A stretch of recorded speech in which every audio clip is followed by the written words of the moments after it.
Pues hola, muy buenas tardes a todos. Nos da mucho gusto saludarles y les doy la más cordial bienvenida en nombre de la Facultad de Filosofía y en nombre del área de promoción posgrados modalidades. Su servidora es Alejandra Jiménez, asesora educativa de las maestrías en Artes Humanidades.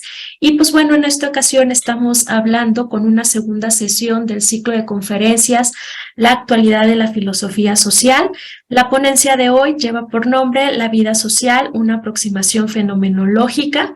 Y pues bueno, a continuación me es grato presentar al doctor Rubén Sánchez Muñoz, quien ahorita mencionaré algunas palabras para darle preámbulo como tal de trabajo profesional y académico del doctor. Y pues bueno, él es licenciado, maestro y doctor en filosofía por la Universidad Veracruzana, miembro del Sistema Nacional de Investigadores de SNI Nivel 1, es profesor investigador de tiempo completo por la Facultad de Filosofía de la Universidad Popular Autónoma del Estado de Puebla, donde imparte cursos de antropología filosófica, filosofía de la historia y en maestrías imparte la maestría El hombre y la historia y fundamentos de la educación. Realizó una estancia postdoctoral con beca CONACYT en la Facultad de Filosofía y Letras de la Benemérita Universidad Autónoma del Estado de Puebla. Fue subdirector de la revista Metafísica y persona que coedita la Universidad de Málaga y la UPAEP. Es miembro ordinario del Círculo Latinoamericano de Fenomenología y es de la Asociación Mexicana de Personalismo. Sus líneas de investigación giran en torno a la fenomenología, especial énfasis en la antropología, la cultura, la ética, la educación, los valores y la efectividad. El personalismo ocupa un lugar central en los proyectos que realiza y se ha centrado en el estudio de las obras de Edith Stein, Edmund Husserl y José Ortega y Gasset. Ha publicado Persona y Efectividad, Introducción al Personalismo de Edith Stein y La fugacidad del ser en la filosofía de Edith Stein. Ha coordinado los libros Edith Stein, una filósofa de nuestro tiempo, Perspectivas éticas, Pensar la fenomenología desde dentro y Meditaciones sobre la filosofía de Ortega y Reflexiones sobre el hombre y la cultura. Ha publicado capítulos de libros, reseñas y artículos en revistas de filosofía nacionales e internacionales. Pues bueno, es un gusto tenerlo aquí. Gracias por compartir con nosotros su conocimiento y pues bueno, damos inicio a su ponencia. Adelante, no sé si gusta compartir. Muchas gracias, Alejandra, por tu generosa presentación. Gracias a todos por sumarse a este proyecto. Gracias por participar. A quienes nos acompañan, profesores de la Facultad de Filosofía, otras personas que veo conectadas. Bienvenidos, gracias. Yo en efecto, voy a proyectar algo que preparé para esta sesión. Sin problema, aquí puedo compartir. Y ahí estamos, ¿no? Bueno, yo he usado parte del cartel, ¿no? De lo que hemos usado para promover este ciclo de conferencias sobre la actualidad de la filosofía social. Y bueno, yo les yo preparé una ponencia, me voy a ir apoyando en un texto de vez en cuando, casi siempre, y voy a ir también compartiéndoles parte de la información que yo tengo acá para que la vayamos leyendo juntos y la vayamos revisando. Quiero advertir en primer lugar bueno, el tema es muy amplio, que sea esto de la vida social y cómo puede abordarse fenomenológicamente es algo que tiene que pasar por varios niveles, por varias dimensiones, y debo advertir entonces que la aproximación que yo voy a hacer a este tema pues es parcial. Quiero decir que siempre van a quedar muchas cosas por los lados, por las orillas, si se quiere, o quizás en el mero centro, pero van a quedar cosas fuera que no vamos a abordar, solo vamos a abordar algunos aspectos y yo les voy a decir ahora qué es lo que vamos a abordar, porque bueno, el tiempo es muy poco que tenemos y tampoco yo quisiera que me dé tiempo de exponer todo lo que debo exponer, ¿no? Entonces, ¿qué tenemos aquí? pues el título de la ponencia, la vida social, una aproximación fenomenológica, y digo aproximación fenomenológica porque el método a partir del cual nosotros trabajamos y desarrollamos nuestras investigaciones, cuando digo nosotros me refiero a mí, pues es el método fenomenológico. Entonces nos vamos a apoyar de esto, pero no me voy a detener a explicar qué sea la fenomenología, simplemente voy a describir algunos fenómenos que nos pueden ayudar a comprender esto que es la vida social. Sobre todo, más que comprender la vida social en general, yo me quisiera basar o centrar en el concepto de experiencia social, ¿no? Lo que significa tener experiencia de esta vida social que es la que compartimos todos, ¿no? Y qué es lo que estamos haciendo, de hecho, en este momento. Entonces, ahí tienen mi correo, pues si después quiere ponerse en contacto conmigo, estoy a sus órdenes. ¿De qué vamos a hablar? De una fenomenología de la vida social, de una fenomenología de la experiencia en sociedad, de algunas experiencias en sociedad, como ya dije, no de todo.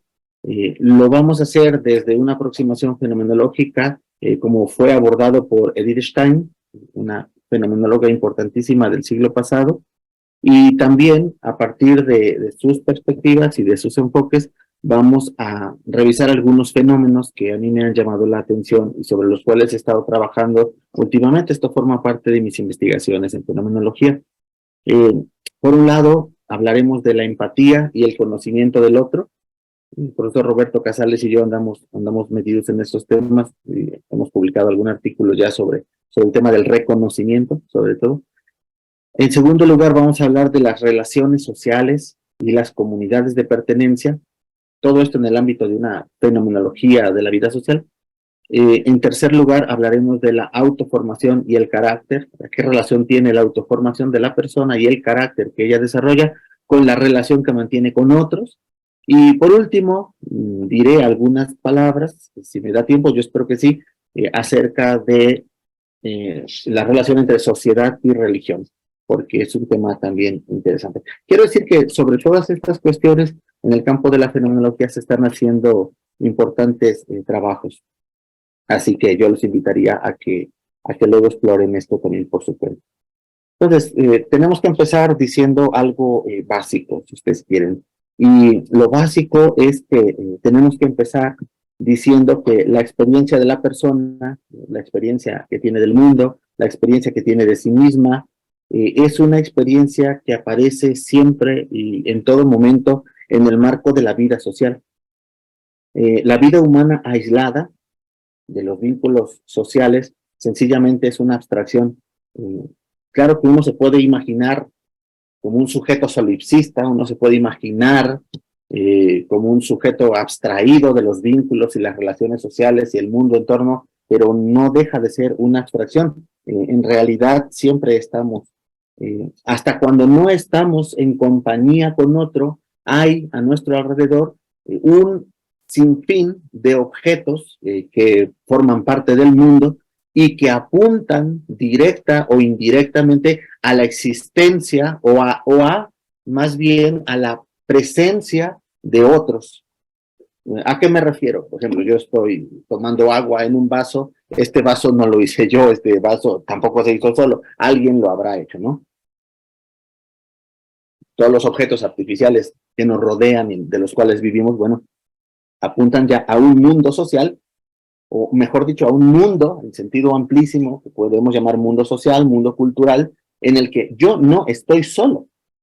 Aquí los argumentos, el argumento cartesiano y algunos otros argumentos, de verdad que no vale ni siquiera la pena por ahora discutirlos, ¿no?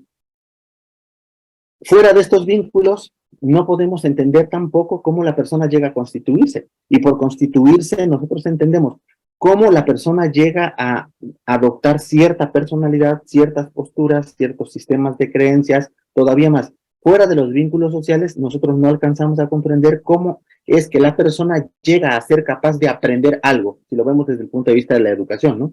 Porque siempre, de alguna manera, necesitamos a otro.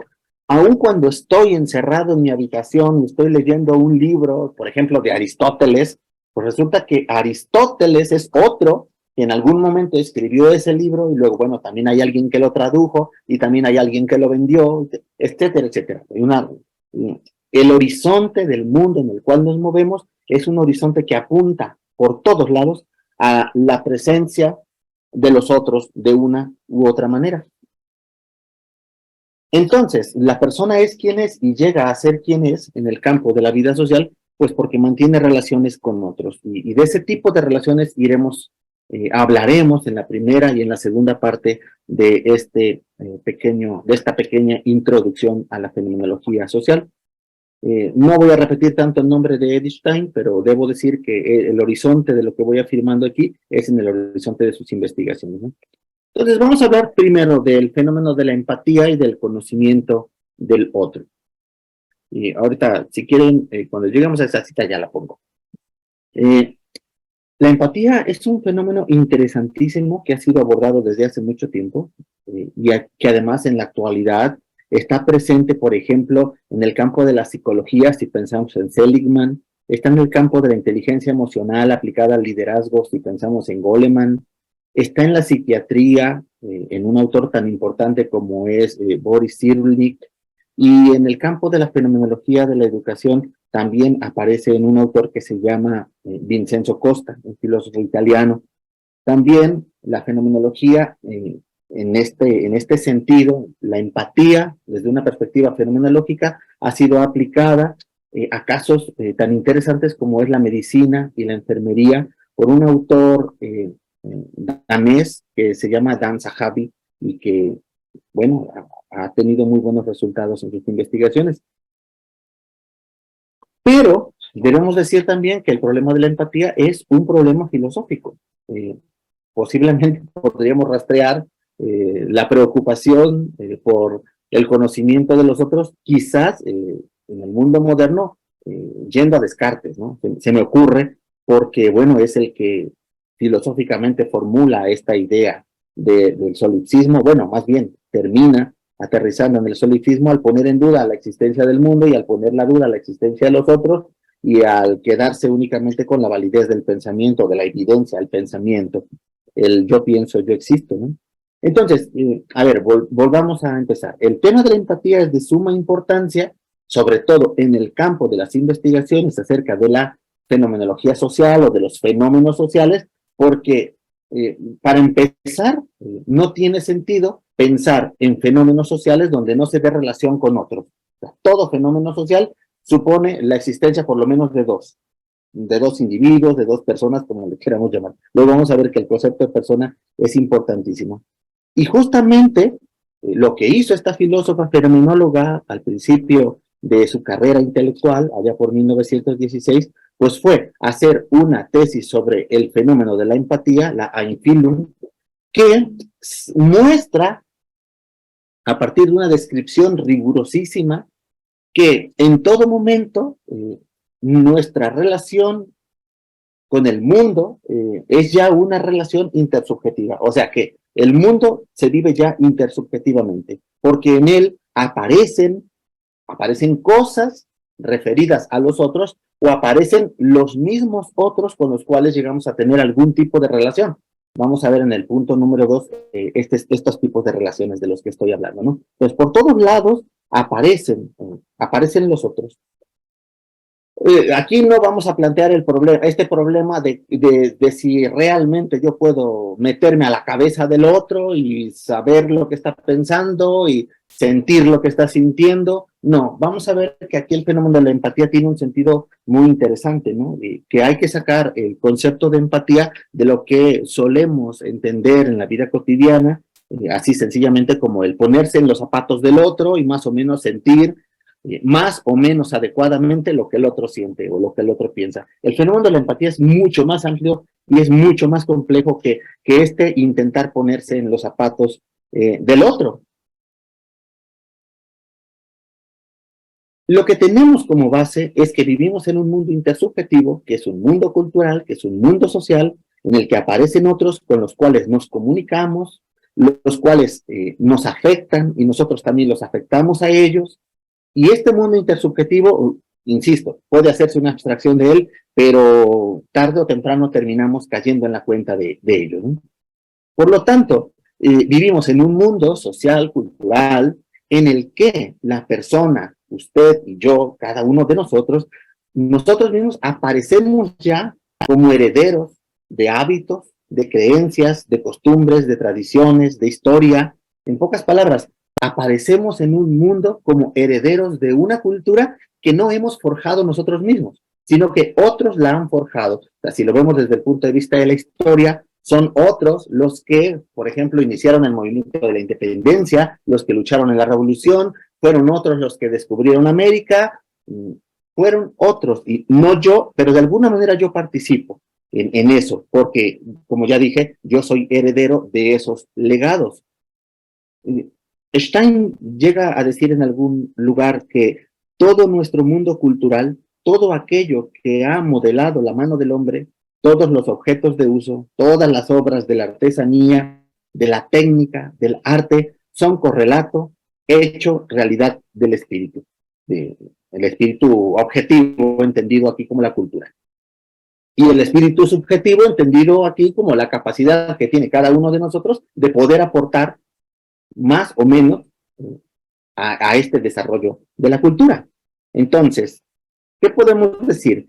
Que precisamente en todos estos artefactos, en el arte, en la técnica, en todas esas cosas de la artesanía, de las construcciones, de los usos que aparecen a nuestro alrededor, nosotros, a estos los vamos a llamar objetos culturales, nosotros vemos cómo ya se está moviendo o estamos ya moviéndonos en el horizonte de la intersubjetividad, en el que vivimos unos con otros, en el que vivimos unos para otros, vivimos ciertamente unos al lado de otros, pero también vivimos para otros. Esto no es un juego de palabras sin sentido, ¿eh? No es lo mismo decir vivir unos con, que vivir unos en, que vivir unos para los otros. Este vivir con, en y para apunta a muchas direcciones que vamos a desarrollar parcialmente a lo largo de lo que nos falta, ¿no? Y ahora sí, ¿no? Llegamos a una cita importante como esta, en la que podemos ver lo que afirma Stein en este importante estudio sobre individuo y comunidad. Dice, donde quiera que se ha formado una cultura nacional, donde quiera que existe una moral consolidada, un derecho consolidado, una poesía como patrimonio común de un pueblo, allí los valores no solo existen a disposición de las almas receptivas, sino que por su propia encarnación en obras reales, dan ya testimonio de la receptividad y de la energía creativa del pueblo. Extrayéndolo en cierto modo de sí, ha creado en las obras un manantial inagotable del que puede sacar incesantemente nuevas energías. ¿Qué quiere decir esto? Que precisamente lo que está en la base de la cultura y que precisamente todo aquello que impulsa el crecimiento de toda comunidad o grupo social es justamente cierta relación que llegan a tener con un determinado mundo de valores a partir de los cuales se relacionan, se educan, otra vez se relacionan con su entorno vital y que precisamente las personas habitan el mundo, en este caso el mundo social y el mundo cultural, a partir de ese tipo de valores que logran eventualmente descubrir. Aquí el tema de los valores es importante para entender la sociedad, es importante para entender cómo las comunidades llegan a tener cierta forma, o cierta formación, o cierta conformación, en fin. En la parte final vamos a tener un espacio para preguntas si es que hubiera dudas, que yo espero que haya inquietudes. Pero otra cita importante que encontramos aquí la clave es la vida en común. Aquí la clave es que ese mundo que habitamos y ese mundo en el que nos encontramos no lo habitamos solos, aunque a veces queremos comportarnos como si lo habitáramos solos. De hecho no lo habitamos solos, sino que siempre estamos referidos de una u otra manera a los demás. Y entonces, en esta cita lo que encontramos es lo siguiente, dice, no menos importante para el desarrollo de una comunidad es el mundo de valores en que ella vive. Los valores estéticos de su ambiente, los valores éticos que han hallado acogida en su moral, los valores religiosos que han encontrado en su religión, los valores personales que se les presentan, por ejemplo, en los grandes personajes de su propio pasado, o también aquellos valores de los que es portadora ella misma. O sea, que desde el punto de vista de lo que nosotros podemos llamar comunidades, resulta que esas comunidades están entrelazadas, o más bien, los sujetos que pertenecen a esas comunidades están entrelazados unos con otros porque comparten un determinado mundo de valores a partir de los cuales se orientan en el mundo, orientan su comportamiento, prácticamente orientan todo lo que hay, ¿no? Además, por ejemplo, además de que a una comunidad religiosa pues lo orienta la misma creencia religiosa, pero lo orienta también determinado orden de valores a partir de los cuales se mueven. Un grupo, por ejemplo, de investigadores, un grupo de científicos, se mueven también por intereses y comparten determinado grupo de valores, no solo determinadas creencias, no solo determinadas tesis acerca de la realidad, sino también un determinado mundo de valores con los cuales ponen en práctica el ejercicio de su ciencia. Cuando esto no pasa, bueno, ya veremos qué es lo que ocurre cuando la persona o el grupo no se mueve en el horizonte de un mundo determinado de valores. La clave aquí, como ya dije, es tratar de entender ese mundo de valores a partir de los cuales nosotros nos relacionamos y mantenemos estas relaciones con otros. ¿Por qué tenemos aquí? Que esta serie de indicaciones nos permiten pensar la dimensión cultural e intercultural a partir de la cual se da también la constitución de nuestra propia corporalidad, la constitución de nuestro propio mundo entorno, de cómo se va configurando, por ejemplo, desde el punto de vista de la arquitectura, por ejemplo, desde el punto de vista del modo como son construidas las calles en la ciudad para transitar, desde el punto de vista de cómo nos organizamos para transitar en esas calles y movernos, etcétera.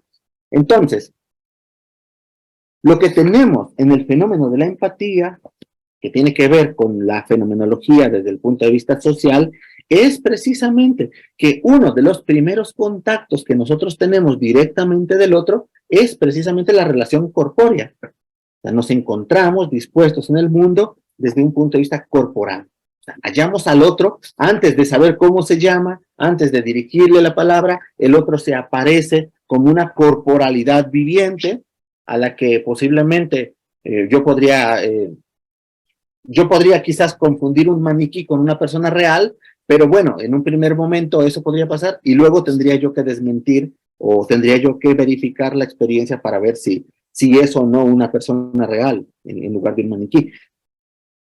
En todo momento, entonces, tenemos una relación con el otro a través de nuestra corporalidad. ¿Por qué la corporalidad es importante?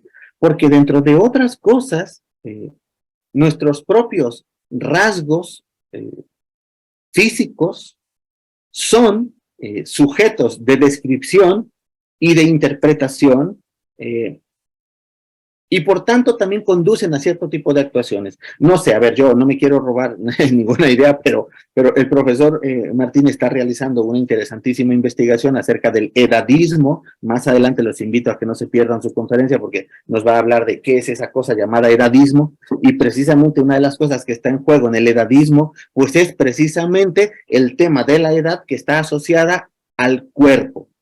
Y además, la edad que está asociada al cuerpo y por lo cual, gracias a esa edad determinada, los sujetos llegan a tener un trato u otro, a veces tratos diferenciados, excluyentes, etcétera, etcétera. Bueno, te digo que no me quiero meter ahí, solo quiero mostrar cómo, de alguna manera, el horizonte en el cual estamos desarrollando estas investigaciones vienen a coincidir con lo que ya exponía el profesor Roberto Casales en la clase pasada, lo que va a exponer el profesor Martín más adelante, en el sentido de cómo nuestra relación intercorpórea también está sujeta a interpretaciones.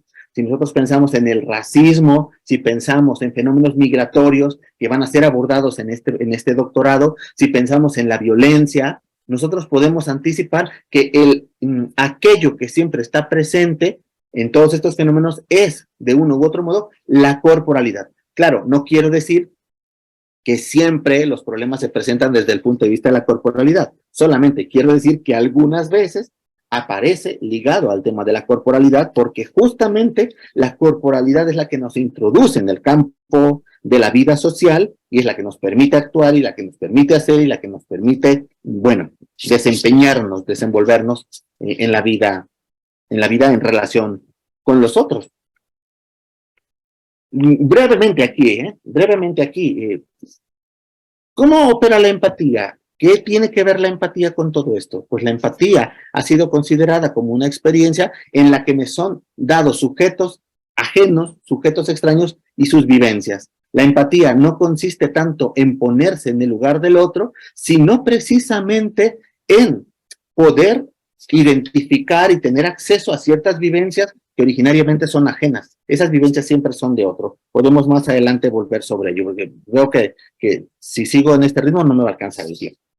Vamos al segundo punto de nuestra exposición del día de hoy. Y el segundo punto es este, las relaciones sociales y las comunidades de pertenencia.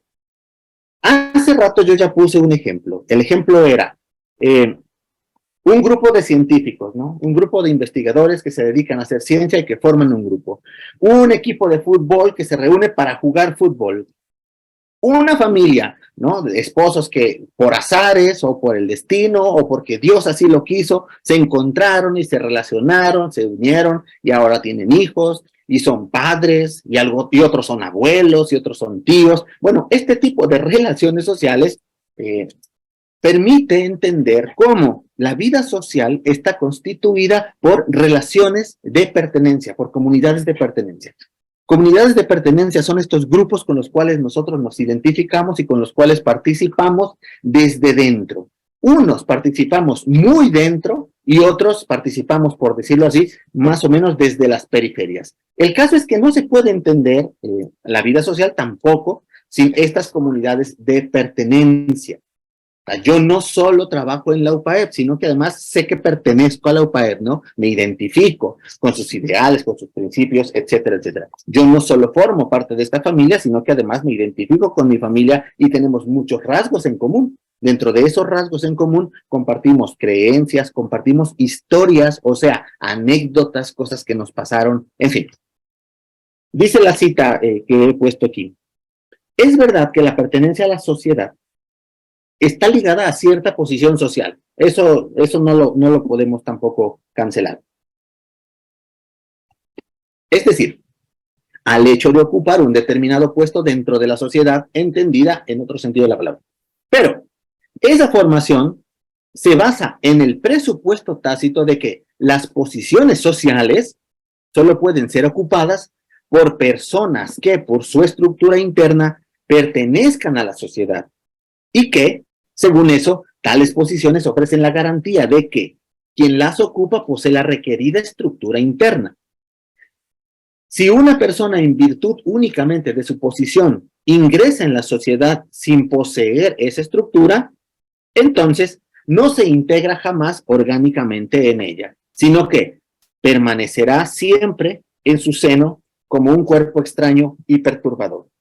Es decir, dentro de la sociedad, no solo encontramos a otros sujetos que se aparecen, que me hablan, que me saludan, o que me gritan, o que me regañan, qué sé yo, sino que además los encontramos desempeñando ciertas funciones, desempeñando ciertos roles. Esos roles aquí los vamos a llamar actos sociales y son fundamentales para entender la estructura de la vida social. De hecho, he realizado aquí una clasificación en la que coincide Edith Stein con otros fenomenólogos importantes, pero dentro de los más importantes están aquí, ¿no? ¿Qué son los actos sociales? Pues los actos sociales son actos, válgase la expresión, en los cuales una persona se dirige a otras, cuando le da órdenes, cuando le hace una petición, cuando le suplica, etcétera. Y además, en los actos sociales, no solo las personas se dirigen unas a otras, sino que toman posición unas frente a otras, unas respecto de otras. Por ejemplo, el amor que le tiene usted a su esposo, a su esposa, a su novio, a su novia, el amor es una toma de posición ante una persona, pero lo mismo es el respeto que le tienes a alguien, lo mismo la admiración que profesas por alguien. El odio también es una toma de posición. No quiere decir que solo es una toma de posición, también es un sentimiento, también es una emoción, también está cargada de prejuicios, o una serie de cosas que se dan ahí, pero son tomas de posiciones, precisamente porque alguien me cae mal, yo tomo una postura respecto de esa persona porque me cae mal, o porque me cae muy bien o me gusta, tomo una postura determinada para relacionarme con esa persona. Bueno, pues a este tipo de relaciones se les llama actos sociales precisamente. Y por último, en este orden, los actos sociales son aquellos actos en los cuales se produce una expectativa. O sea, las personas se relacionan y entre ellos se producen expectativas. O sea, actos que tienen la virtualidad de producir o eliminar algunas realidades objetivas. El ejemplo de ello es el derecho positivo y un ejemplo muy, muy particular al que se le han dedicado algunas muy interesantes investigaciones fenomenológicas es el fenómeno de la promesa. Cuando usted le promete algo a alguien, lo que está produciendo en el otro es una expectativa. Como punto de partida es una expectativa. Luego, si resulta que usted nunca cumple sus promesas, bueno, el otro ya va a saber que no te puede creer tan fácilmente, ¿no? Que lo más seguro es que le prometes algo y no se lo vas a cumplir. Entonces ya no generas expectativas, sino decepción. Justamente lo que una promesa trae como consecuencia cuando se rompe es precisamente una decepción.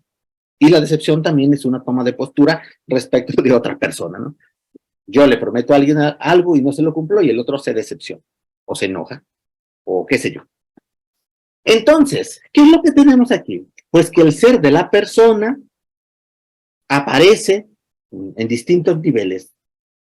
Primero, aparece al realizar actos sociales. Nosotros realizamos actos sociales. Ahorita nos estamos comunicando. No, pero, bueno, esto es un monólogo hasta este momento, ¿no? Solo estoy hablando yo. Espero que más adelante ustedes también hablen y para que no se quede solamente en un monólogo, ¿no? Pero al realizar actos sociales, al dirigirnos a otras personas. Segundo, al mantener relaciones sociales. ¿Qué tipo de relaciones sociales? Pues yo soy amigo de fulano de tal. Yo soy hijo de perengano. Yo soy vecino de. Soy papá de. Soy tío de. Soy abuelo. Bueno, todavía no soy abuelo, se me aplica para mí. Pero yo soy alguien respecto de. Soy profesor de mis alumnos. Ah, pero soy alumno respecto a mi maestro. Y además soy esposo respecto a mi esposa. Y así sucesivamente. Mantengo. Todas estas son relaciones sociales que están referidas a otra persona. Y también, en el punto 3, porque aparezco como miembro de estructuras o grupos sociales. Yo pertenezco a la planta docente de la UPAEP, pertenezco a la UPAEP mismo, ¿no? Pertenezco a mi familia, vivo aquí con varias personas. Pertenezco a una comunidad determinada, aunque casi no voy, pero yo crecí ahí, todos me conocen, yo los conozco, yo soy miembro de ciertos grupos, pertenezco a la Asociación Mexicana de Personalismo, pertenezco al Círculo Latinoamericano de Fenomenología, formo parte de un grupo, me identifico con ciertos grupos, pero además yo y cada uno de ustedes representamos, o si ustedes lo quieren decir de una mejor manera, actuamos a partir de un tipo social. Yo, aquí performativamente estoy actuando como profesor, ¿no? O sea, yo represento el tipo de un profesor de filosofía. Y otro representa el tipo de ser taxista, y otro representa el tipo de ser médico, y otro es psicólogo, y otro... Que esos que son roles y que nosotros les llamamos profesiones en el mundo en el que vivimos, son al mismo tiempo, son tipos sociales. Ah, porque el psicólogo no solo es psicólogo, sino que además se comporta como psicólogo. Y el profesor no solo es profesor, sino que se comporta a partir de un tipo, de un modelo. Algunos le han llamado éticas profesionales, ¿no? La deontología es la encargada de estudiar todo esto.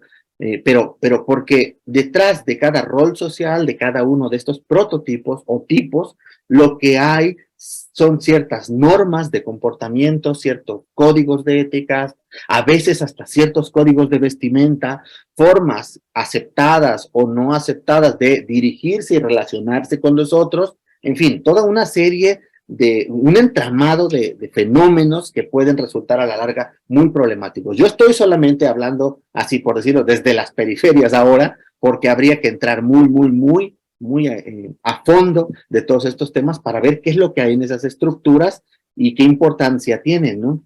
Lo cierto es que estos tipos, algunos son natos, nacemos con ellos, y otros son adquiridos. Por ejemplo, yo nací siendo hijo. No hay forma de que yo no sea hijo. Tengo unos padres. Yo nací y, bueno, tengo hermanos, y porque tengo hermanos, pero eso no lo elegí yo, eso nació conmigo, por decirlo así. ¿Qué otra cosa no elegí? Bueno, yo represento un tipo de hombre o de ser mexicano. Bueno, pero no elegí el ser mexicano, es algo que me fue, por decirlo así, impuesto naturalmente porque nací aquí. Ah, pero no, con lo que no nací es siendo filósofo, por ejemplo, ¿no? Bueno, estudiante de filosofía. Yo no nací siendo estudiante de filosofía, es algo que elegí en su momento. Yo no nací esposo, me hice esposo en algún momento y ahora desempeño ese rol. Y así sucesivamente. Hay tipos sociales que vienen ya de manera, por decirlo así, con natural, son natos y otros son adquiridos, ¿no? Pero justamente porque la vida social se va moviendo y se va, o sea, tiene un flujo constante, justamente yo era soltero y luego dejé de ser soltero y ya estoy casado, pero además estoy casado y soy padre y no sé, a lo mejor en unos años soy abuelo, y así sucesivamente. Mis roles van, por decirlo así, ampliándose, quizás también reduciéndose, habría que pensar en esto, pero esto es importante para comprender la vida social, porque justamente nosotros asumimos una posición social y esa posición social lo que pide a gritos es que sea reconocido, el puesto, el tipo, aquel que uno intenta representar y sobre todo que uno intenta actuar. En el fondo de todo lo que estábamos diciendo es que nosotros adoptamos, cuando lo adoptamos, ¿no? Un tipo social y luego hay que comportarse en concordancia con este tipo social. Hay que aprender en qué consiste, ¿no? Ser eso que uno quiere ser desde el punto de vista social. Bueno, yo espero que esto más o menos ayude a esclarecer. Pero miren, las comunidades de pertenencia son tan importantes que nos ayudan a comprender la diferencia que hay entre un nosotros, un ustedes y un ellos. Vamos a leer este pasaje que está aquí, que dice lo siguiente.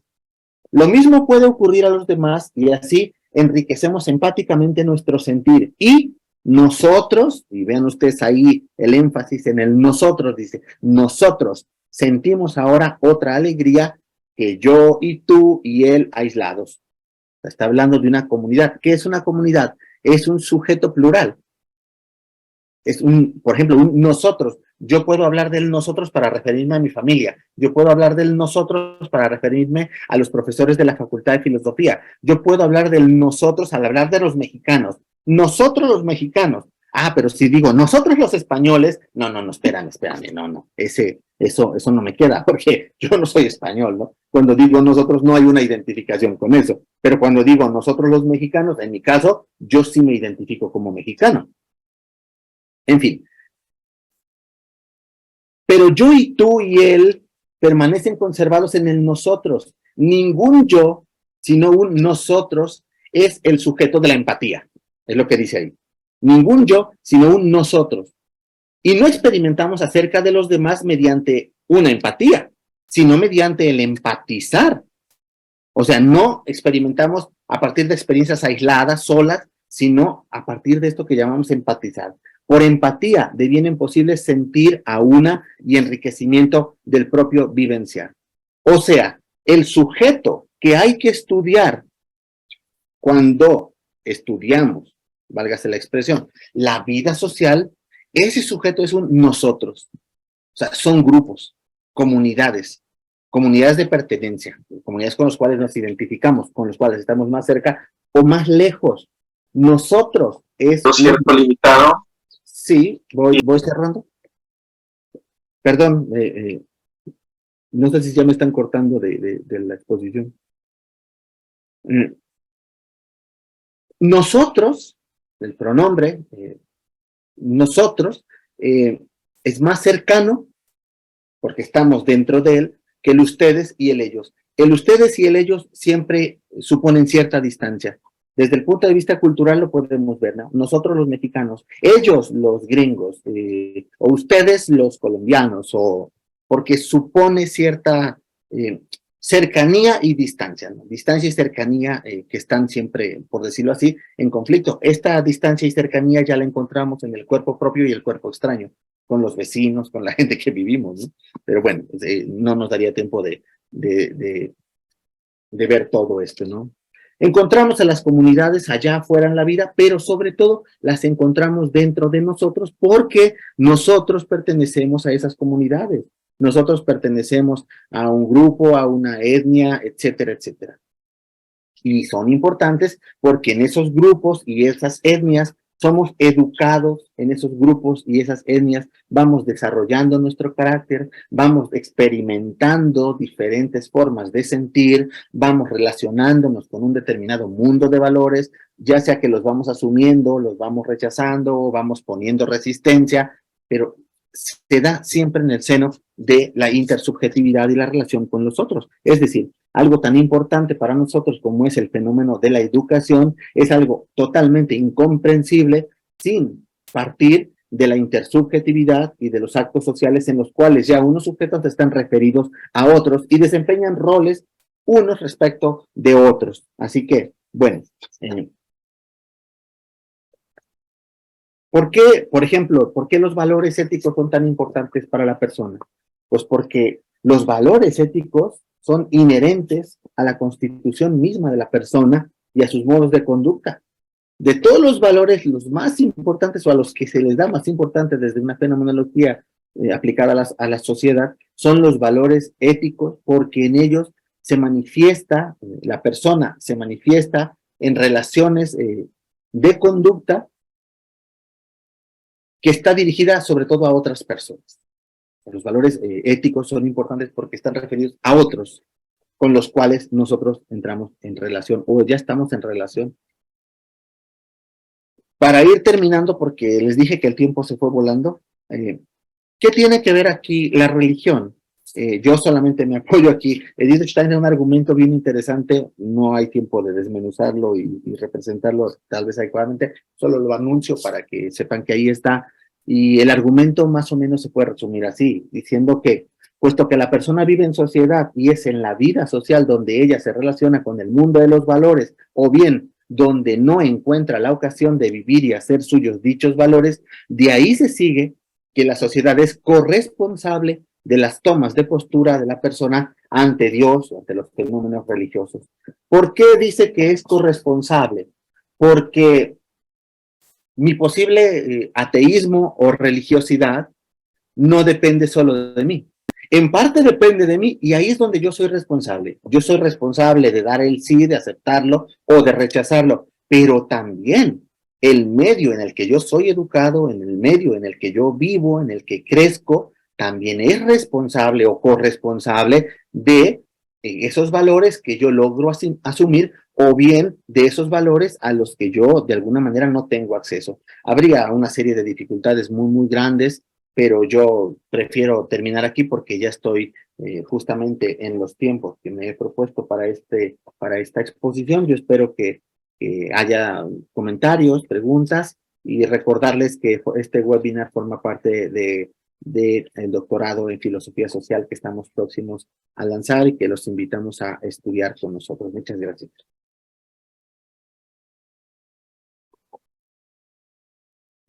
Muchísimas gracias, doctor Rubén. Muchas gracias por su participación. Efectivamente, yo creo que no da tiempo suficiente, ¿verdad?, para platicar de estos temas. La verdad que son muy interesantes.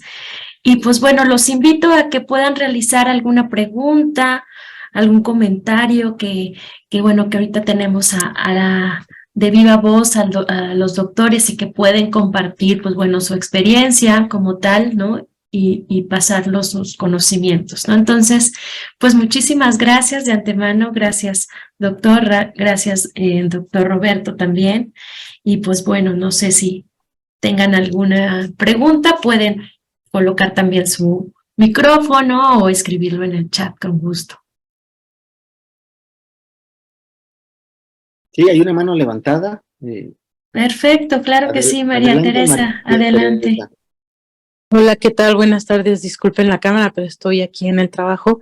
Yo tengo una agradezco mucho la charla, la conferencia, pero hay algo que hoy los jóvenes están viviendo, adolescentes, jóvenes, que les hace ver estos valores, esta identidad social, este rol social, como algo que se puede romper, pero precisamente lo rompen desde su persona, desde su corporeidad, ¿verdad? Ellos pueden modificarse, tienen la libertad, o es su decisión romperla. ¿Cómo podríamos ligarles de nueva cuenta? ¿Cuál sería, pues sí, desde esta perspectiva que yo creo que es la mejor antropológicamente hablando, volverles a enseñar que no es romperse ellos o perder sus propios valores, porque ya ni los valores patrios ni los valores éticos, ¿no? De hecho te llegan a decir, si yo estoy trabajando y si están trabajando de vigilantes para el crimen organizado, yo estoy trabajando, ¿no? Esa sería como mi duda. Sí, gracias. Gracias, María Teresa. Es una pregunta al mismo tiempo que es una pregunta muy interesante, al mismo tiempo es una pregunta muy compleja porque, y no es casualidad que pongas de ejemplo a nuestros jóvenes, ¿no? Y yo podría responder diciendo que tal parece, hay evidencia de que la juventud siempre ha sido el gran dolor de cabeza de todas las sociedades. Yo me atrevería a decir eso, ¿no?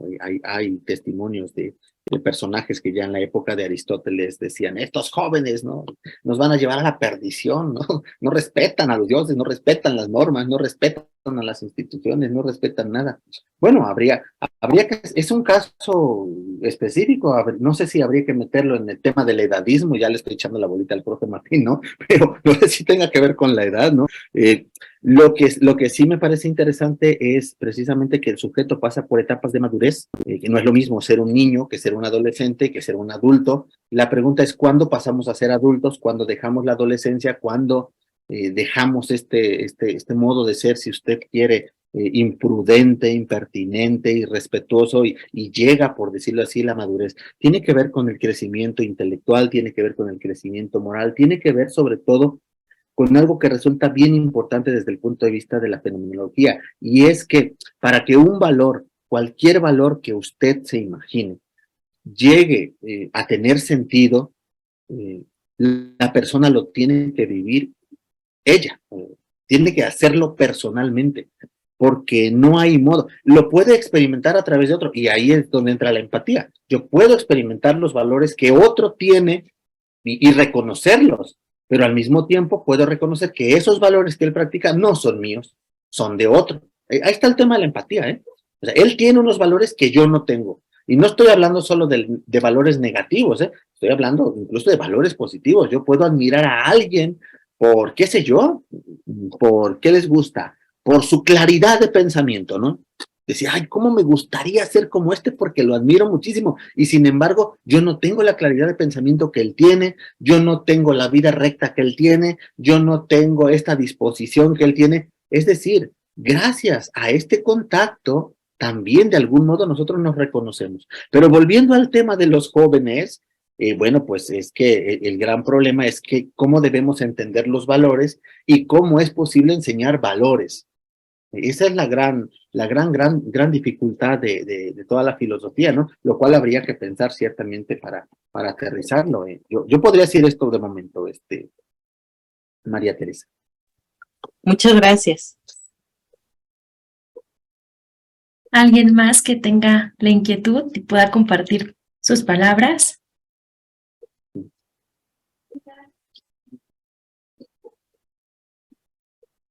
Perfecto.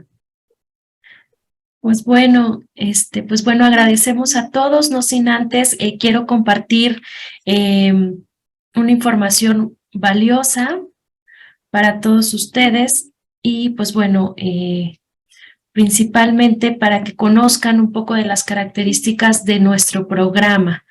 Ok, nuestro programa es el doctorado en filosofía social, en la cual, pues bueno, forma parte de nuestra oferta académica. Contamos con más de 80 programas académicos. Somos de las universidades que tiene más acreditaciones por parte de CONACYT, una escuela privada como tal.